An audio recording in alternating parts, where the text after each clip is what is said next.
Les recommandations issues d'une évaluation faite en 2017 par le projet des réseaux des partenaires hospitaliers ont motivé l'organisation de la présente rencontre.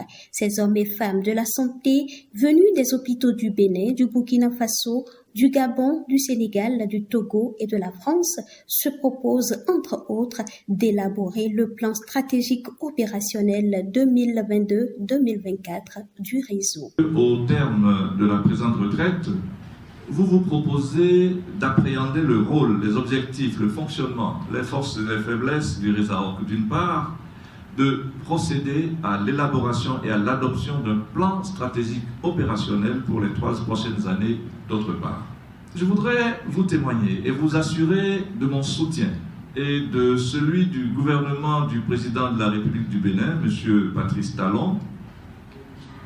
Vous témoignez donc et vous assurez de tout faire pour aider à l'analyse et à la définition des politiques et stratégies hospitalières, ainsi qu'à l'amélioration de la qualité des soins et la performance des hôpitaux en Afrique. Pour le représentant du ministre de la Santé, parrain de l'événement, la rencontre revêt une double importance.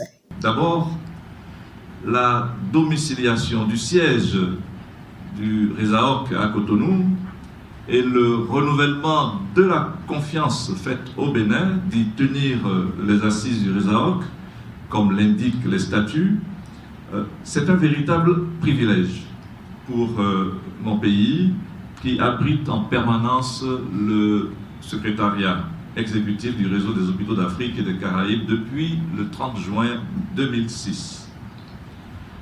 Ensuite, la deuxième raison de l'importance de la présente retraite, c'est la première fois de la vie de votre association que la Fédération hospitalière de France, sous le financement de l'Agence française pour le développement, vous accompagne à élaborer un véritable plan stratégique de développement en mettant à votre disposition des consultants internationaux.